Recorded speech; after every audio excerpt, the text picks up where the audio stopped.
The road to Bastogne. December 26, 1944. Southeastern Belgium. A dull, metallic light filtered through low gray clouds as snow drifted across a landscape churned by weeks of war. On a narrow country road, a column of mud-streaked M4 Sherman tanks, armored cars, and half-tracks of the U.S. 37th Tank Battalion ground to a halt. Their engines idled in the cold, exhaling white vapor into the frigid air. For 5 relentless days, the battalion, spearhead of Major General Hugh Gaffey's 4th Armored Division, had fought its way through 22 miles of frozen countryside. Their mission was simple in words, brutal in practice: break through to Bastogne and relieve the surrounded 101st Airborne Division, the Screaming Eagles, who were holding their lines against the might of the German 5th Panzer Army. The order had come directly from Lieutenant General George S. Patton, commander of the U.S. 3rd Army. His words were as cold and hard as the roads his men traveled: drive like hell. But the drive had been anything but easy. The Ardennes was a maze of snow-choked valleys and ice-slicked roads. German paratroopers of the 5th Fallschirmjäger Division had mined every approach, cratered every lane, and turned each patch of woodland into an ambush. The Shermans advanced mile by mile, fighting fog, frostbite, and the unseen barrels of German 88s. Now, as the pale afternoon light began to fade, the battalion was just 5 miles from Bastogne. Standing atop a low hill, Lieutenant Colonel Creighton W. Abrams of Agawam, Massachusetts, scanned the horizon through a pair of frost-coated binoculars. He was 30 years old, compact, sharp-featured, his jaw set like carved stone. Behind him, only 20 operational tanks remained. Abrams knew it wasn't enough for another push. But he also knew the men of the 101st couldn't wait.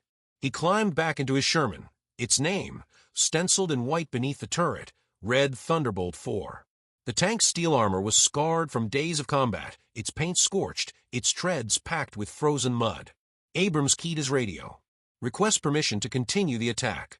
The reply came minutes later, relayed through Gaffey to Patton himself. The answer was short, direct. Abrams read the message silently, then nodded once. A thin smile crept across his face. He bit down on his cigar, wedged himself into the turret, and spoke to his crew. "We're going into those people now. Let her roll." Moments later, the battalion's guns thundered to life. Artillery shells rained down on the village of Assinois, south of Bastogne. The lead Sherman, commanded by Lieutenant Charles Boggess, rolled forward into the darkening woods. Behind him, the rest followed, tracks clattering, engines roaring, infantrymen huddled on half-tracks clutching their rifles against the cold. As dusk fell over the snow-covered fields, the 37th Battalion broke through the last line of German resistance and roared toward Bastogne. At 4:50 p.m., Boggess halted his tank just short of the town.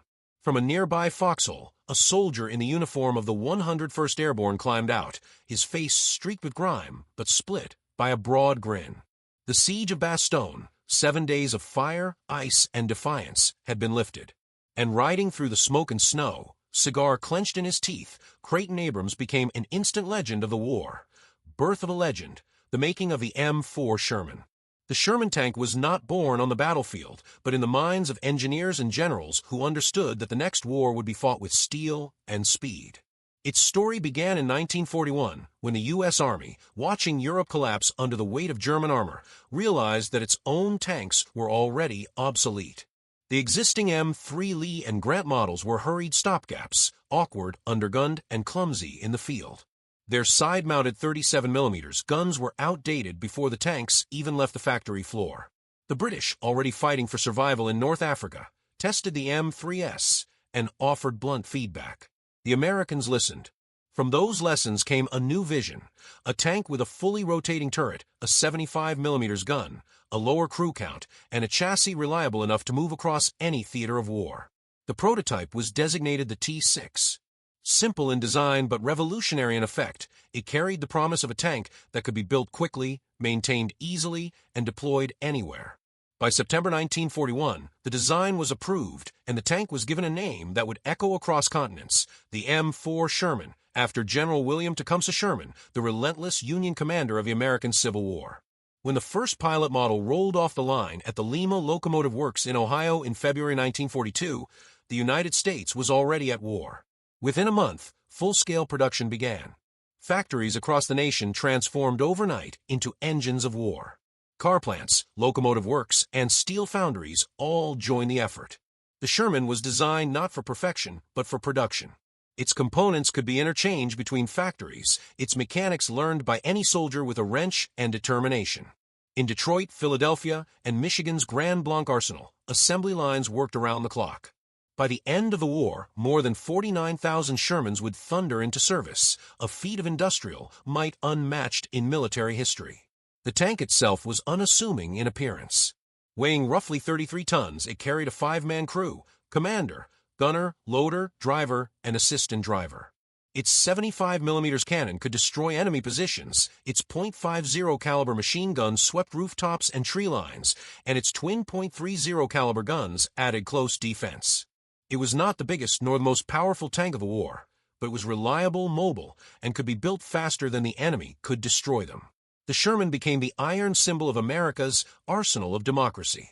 It would fight in deserts, jungles, mountains, and frozen forests, from El Alamein to the Ardennes, from Normandy's beaches to the islands of the Pacific. But even as the first M4S rolled out of American factories, no one yet knew how this steel workhorse would shape the very outcome of the war, or how many lives would depend on its strength and its flaws. Baptism of fire, El Alamein and North Africa. By the autumn of 1942, the tide of war in North Africa hung in the balance. Field Marshal Owen Rommel's Africa Corps had driven deep into Egypt, threatening the Suez Canal, the lifeline of the British Empire. Across the desert, General Bernard Montgomery's newly reformed 8th Army prepared for a decisive counterattack. What Montgomery needed were tanks, fast, dependable, and strong enough to face Rommel's Panzers head-on. In September, the first Sherman M4S arrived at Alexandria's docks, their olive-drab hulls gleaming in the desert sun. British crews studied them with curiosity and relief. The 75mm gun mounted in the turret gave them a weapon finally capable of matching the German Mark IV. The crews called them excellent, and soon the Shermans were being loaded onto transporters bound for the front. On the night of October 23, 1942, as artillery thundered across the desert plain, the Sherman received its baptism of fire in the Second Battle of El Alamein. Under a canopy of bursting shells, British and Commonwealth armored columns advanced side by side with infantry through minefields and swirling dust storms. The Shermans pushed forward, their engines roaring in unison, guns spitting fire at the silhouetted shapes of German armor on the horizon. Rommel's veterans fought fiercely, but the tide had begun to turn. The new Allied tanks proved reliable, mobile, and above all numerous. For every German Panzer knocked out, another wave of Shermans moved forward through the smoke. By dawn, the desert floor was littered with the wreckage of burning armor, German and British alike, but the momentum was clear. Within weeks, the Africa Corps was in full retreat, and the myth of German invincibility in North Africa was shattered. To the men who fought there, the Sherman became more than a machine. It was a lifeline, a companion in battle. Its broad tracks clawed through sand that had swallowed other vehicles whole. Its engines started even in the chill of desert dawns, and its guns could deliver steady, reliable fire where it mattered most. When Allied forces launched Operation Torch the following month and American troops entered combat in Tunisia, they did so behind the armor of the same machine.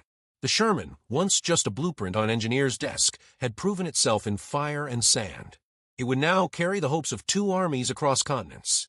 The battle at El Alamein had marked more than a turning point in the Desert War. It marked the beginning of the Sherman's long and relentless journey across the battlefields of World War II, trial by fire, Tunisia, and the lessons of Kasserine Pass. The victory at El Alamein had shown what the Sherman could do in British hands. But when American tank crews met the enemy for the first time in North Africa, the war proved far less forgiving. In February 1943, deep in the Tunisian hills, the U.S. II Corps faced its first major trial against the battle-hardened Africa Corps. The terrain was deceptive, rocky ridges, narrow valleys, and dust-choked passes that offered little room for maneuver. The Germans knew it well. They had fought and bled across such ground for years. The Americans, by contrast, were young, untested, and facing an enemy who understood tank warfare better than anyone alive. Among the rolling columns of the II Corps were hundreds of M4 Shermans, bright, new, and full of confidence. Their crews believed they finally had a tank that could stand against the vaunted Panzers. But the Germans had other plans. Hidden in the ridgelines were their 88mm guns, the same weapons that had brought down countless Allied planes and tanks alike. At Sidi Bouzid and later at Kasserine Pass, the trap was sprung. The Shermans advanced, their turrets scanning the hills, when the first German shells struck. The 88s sliced through the thin armor like paper. Flames erupted from the hatches as fuel tanks ignited. Within minutes, the valley was a graveyard of burning steel. Crews who survived spoke of the shock, the sudden impact, the searing heat, the scramble to escape through smoke and fire. The Sherman's gasoline engine, powerful but volatile, turned many tanks into blazing infernos. Soldiers gave them grim nicknames, Ronsons, Zippos, and Tommy Cookers, after cigarette lighters that lit every time. Sergeant James Bowser, one of the few to survive multiple hits, later said, "This is my third tank, though I've still got my first crew. We were burned out of the other two. If they were diesels, it wouldn't have happened." The cost was severe. The II Corps was routed, its lines shattered, its pride humbled. Yet within that defeat lay a critical lesson. American commanders learned the hard truth of armored warfare. Courage alone could not overcome superior tactics and heavier guns. General Omar Bradley would later write that, tank for tank, the Sherman was no match for the German Panzer. But he also noted something else, something the Germans could never match. The Sherman was dependable. Its engines rarely failed, its crews could repair it in the field, and when one was lost, another could be built and delivered within days. By the summer of 1943, the lessons of Kasserine had reshaped the American approach to war. Crews learned to use speed, coordination, and numbers to their advantage. Engineers improved the Sherman's armor, strengthened its guns, and replaced gasoline engines with safer diesel models. Kasserine had been a baptism by fire, and fire was the Sherman's greatest weakness. But from those scorched hulls rose a harder, wiser army. The Americans would not make the same mistakes again. The desert campaign was ending. Ahead lay new battlefields, Sicily, Italy, and the beaches of France, where the Sherman would once again prove that numbers, reliability, and courage could turn even a flawed machine into a weapon of victory. Across the seas, the Sherman goes to war in Europe. By mid-1943, the lessons of North Africa had been absorbed in blood and smoke.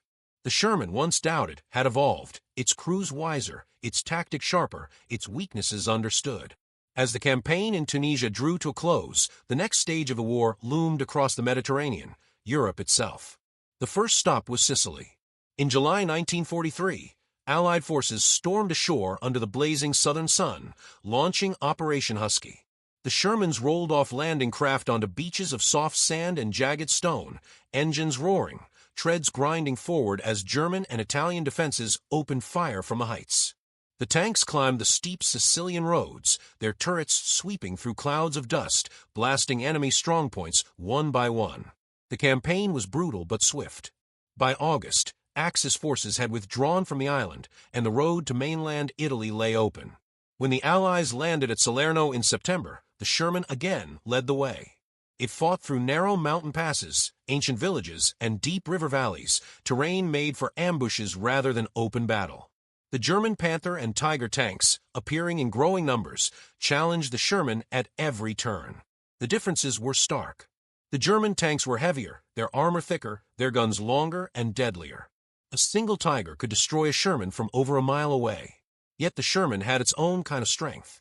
It was faster, easier to maneuver, and could climb slopes the enemy machines struggled to ascend. More importantly, it could be repaired in the field and replaced within weeks. American and British engineers worked tirelessly to improve their machine. The new 76mm gun variant gave the Sherman better firepower. Armor was thickened, gasoline engines were replaced by safer diesel types. The crews modified their tanks with sandbags, spare treads, and welded plates, desperate for any edge in the deadly duel with German steel. By the time the Allies reached the winter line at Monte Cassino, the Sherman had become the backbone of the armored divisions. Its crewmen trusted it, not because it was invincible, but because it kept moving, kept firing, and kept bringing them home. In the spring of 1944, as the Italian campaign ground forward and the German front slowly bent under the relentless pressure of Allied assaults, thousands of Sherman tanks were quietly massing in southern England. Their hulls were waterproofed, their engines tuned, and their crews briefed for what was to come. Operation Overlord, the greatest amphibious invasion in history, was about to begin. The Sherman would soon face its defining test, not on the sands of Africa or the hills of Italy, but on the storm-lashed beaches of Normandy, the Iron Tide, D-Day, and the Battle for Normandy. June 6, 1944. The invasion of Europe had begun. At dawn, across 5 storm-lashed beaches of northern France, Allied troops surged toward Hitler's fortress Europe. Behind them, aboard the dark gray landing craft that pitched and rolled in the rough channel waters, waited hundreds of Sherman tanks, the armored heart of the invasion force. Each had been modified for the task ahead. Some carried inflatable canvas skirts and twin propellers, transforming them into amphibious DD tanks, duplex drives, designed to swim ashore from landing craft launched miles from the beaches. Others bore dozer blades for clearing obstacles, or were fitted with rocket launchers, flamethrowers, or mine flails. These special variants, nicknamed Hobart's Funnies after their eccentric British designer, Major General Percy Hobart, were intended to breach the Atlantic Wall and lead the infantry forward.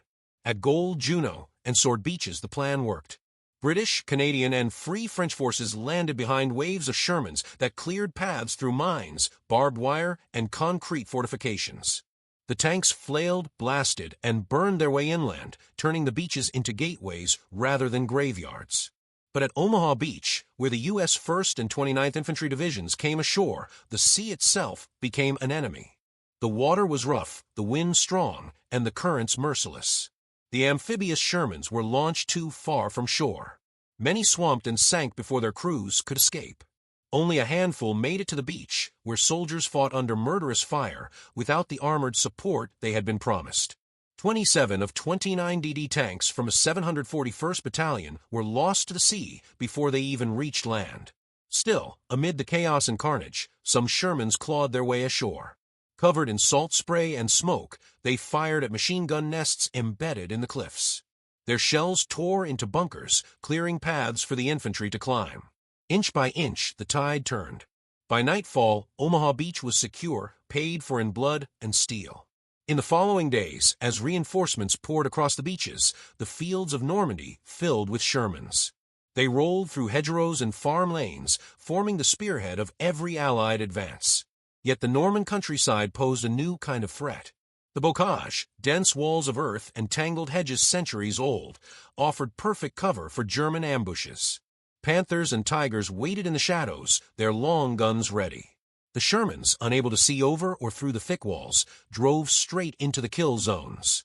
Shells pierced their armor, flames erupted. Crews learned to fight with caution, using teamwork and artillery coordination to survive. Engineers, once again adapting under fire, devised a simple but brilliant solution: welded metal prongs that could cut through the hedgerows. They called these modified tanks rhinos. Slowly, the Sherman-led advance began to gather momentum. From the beaches of Normandy, the Allies pushed inland toward Caen and St. Lo. The Sherman's engines roared across fields of wheat and ruin, its treads grinding down the hedgerows that had once stopped it. The beaches had been taken. The beachheads were secure. Now the Allies would break out of Normandy's trap and carry the war to the heart of France. Breaking the line, Operation Cobra and the race across France. By late July 1944, the Allied advance in Normandy had slowed to a crawl. The hedgerows of the bocage had become a fortress of earth and shadow. Every field, every narrow lane hidden ambush. German Panthers, dug in behind natural walls, waited like hunters for their prey. The Shermans, though brave and determined, could not move freely. Each advance came at a cost. Then came Operation Cobra.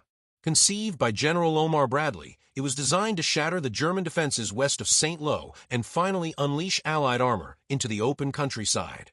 The key to success would be mobility, and that meant the Sherman. In the week before the offensive, engineers across the front line worked feverishly on a curious invention. Inspired by a single demonstration from Sergeant Curtis G. Cullen of the 2nd Armored Division, they welded crude metal prongs to the fronts of their tanks.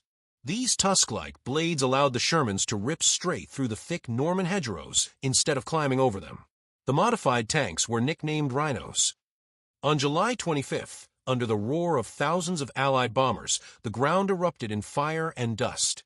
When the smoke cleared, the Shermans advanced.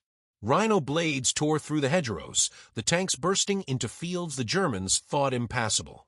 In hours, the stalemate of Normandy was broken. The advance quickly became a race. Shermans poured through the gap at Avranches, fanning out across the French countryside. They moved fast, too fast for the retreating Germans to organize a defense. The tankers drove through burning villages along winding country roads lined with cheering civilians waving tricolor flags. For the first time since D-Day, the Allied armies were free to maneuver.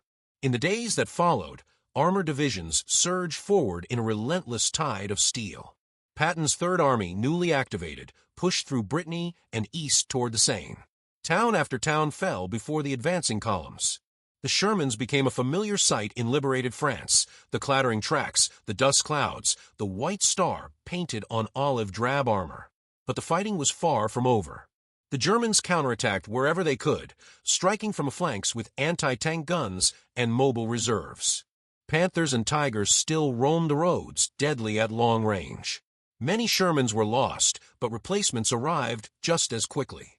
The American supply lines, stretching back to the beaches of Normandy, delivered an unending stream of tanks, parts, and fuel.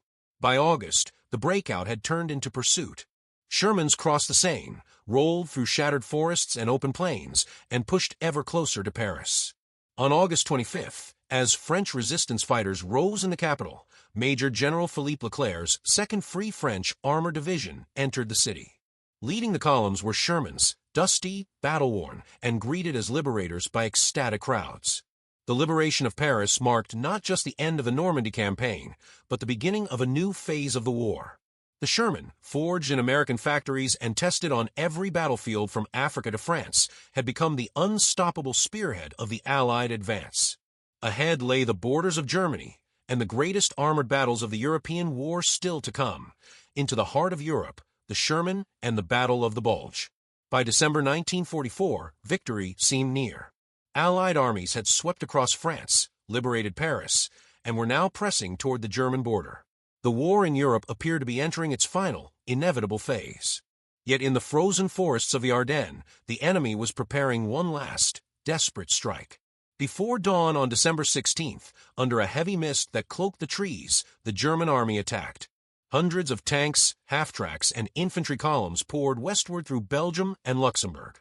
The sudden offensive split the Allied lines wide open, creating what would become known as the Battle of the Bulge. Caught off guard, American units fought to hold their ground as the German Panzers advanced through the snow.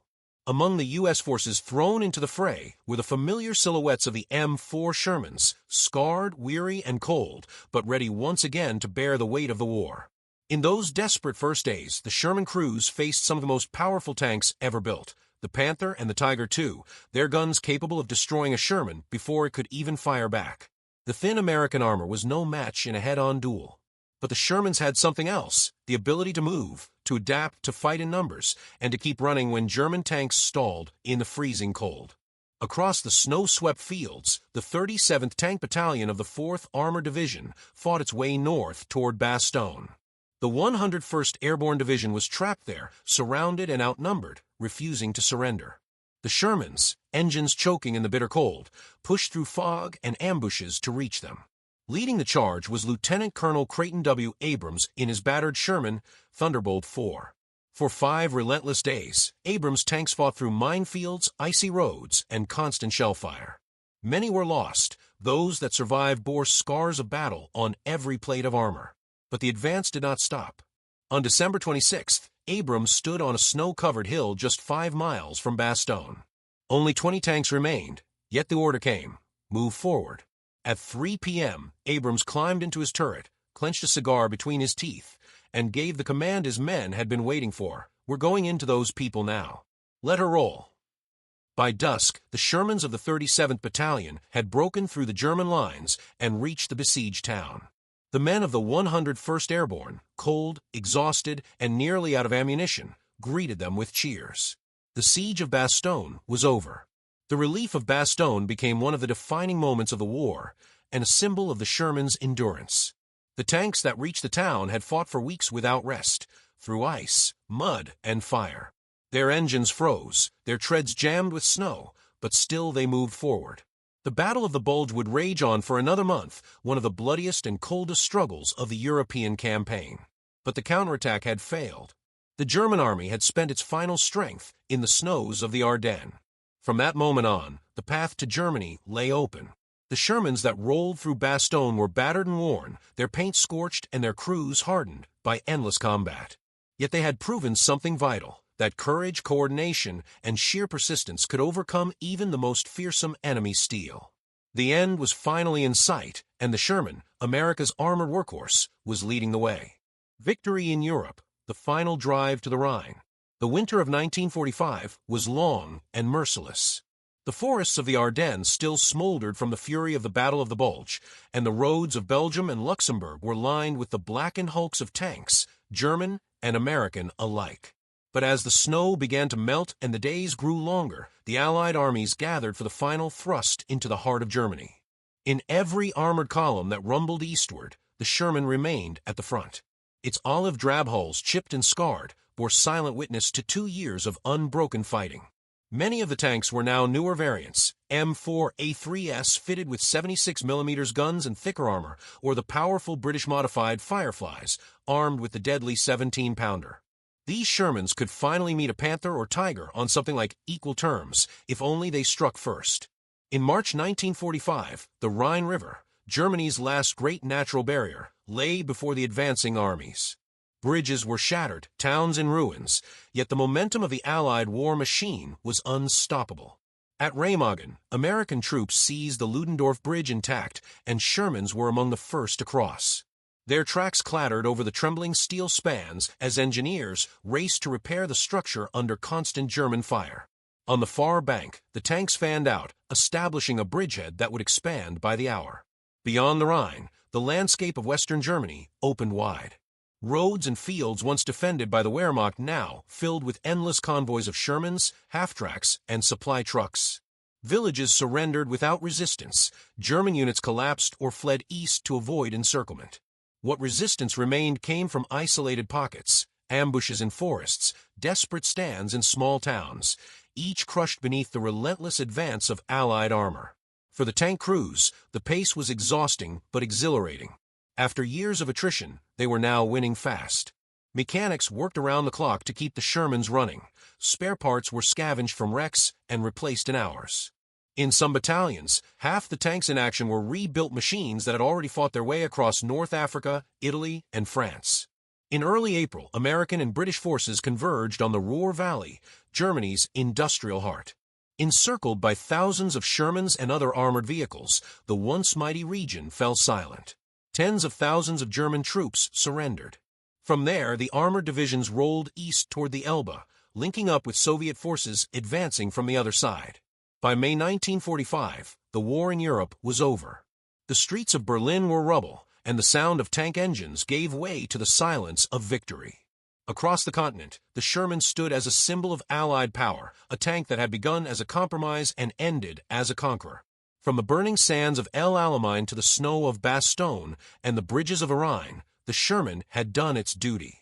It was never the strongest, never the most fearsome, but it was everywhere, and it endured. In the end, that endurance helped break the backbone of Nazi Germany.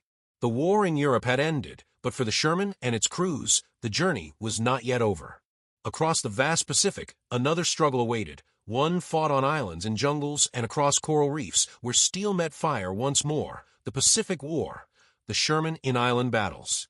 While Shermans rumbled toward Berlin, halfway across the world another army was fighting a very different war. In the jungles and island chains of the Pacific, U.S. Marines and soldiers waged a brutal campaign against an enemy that refused to surrender. Here, the Sherman would again prove its worth, not against Panthers and Tigers, but against bunkers, caves, and fanatic defenders who fought to the last man. The Pacific Islands were hostile terrain, dense, humid, and unforgiving. Coral reefs tore the tracks of landing craft, volcanic sand swallowed vehicles whole. Yet beginning in late 1943, the M4 Sherman became the backbone of American armor in the Pacific theater. It replaced the smaller Stuart light tanks, whose thin armor and light guns could not stand against Japan's hidden fortifications. The Sherman's first true test came during Operation Galvanic, the assault on the Gilbert Islands. At Tarawa and Macon, Shermans lumbered ashore through surf and coral, providing cover for Marines under murderous fire. Their guns tore open pillboxes and trenches, and their armor withstood the heavy Japanese machine guns that had slaughtered men on the beaches. Despite losses to mines and reefs, the tankers learned quickly the Sherman could fight here if it was supported, adapted, and fearless. By 1944, Shermans had become a common sight in every major Pacific landing. At Saipan, they blasted through sugarcane fields under fire from concealed anti-tank guns. At Guam and Peleliu, they clawed through jungle mud, their engines straining in the heat, their hulls streaked with salt and dust. The Marines modified their Shermans with improvised armor, wire cutters, and in some cases, flamethrowers. The flamethrower-equipped variants, nicknamed Zippos, became some of the most feared weapons of the Island War.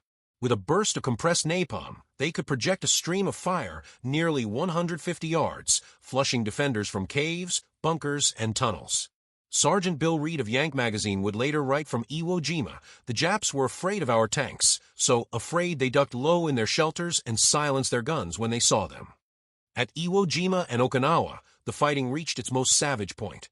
The Shermans advanced inch by inch, supporting infantry in battles that were fought underground as much as above it. Japanese tanks, light, underarmed, and obsolete, stood no chance against the M4. The real enemy was terrain, mines, and the suicidal courage of Japanese soldiers.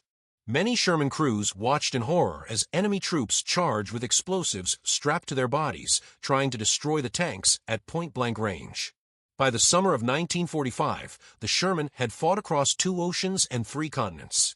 It had crossed deserts, mountains, and jungles, and had proven itself as adaptable as the soldiers who drove it. When Japan finally surrendered in August, some of the last Shermans still stood ready on the beaches of Okinawa, engines idling, waiting for an invasion that never came. The war was over. The Shermans, battered and worn, bore the scars of every battle they had fought. Some would be melted down and forgotten, others would serve in new wars yet to come. But for those who had driven them, fought inside them, and lived to see victory, the M4 Sherman would always be remembered as more than a machine. It was the iron heartbeat of the Allied armies, a weapon not of perfection, but of persistence. From North Africa to Normandy, from the frozen forests of Belgium to the black sands of Iwo Jima, the Sherman had carried the war on its tracks and helped carry the world toward freedom.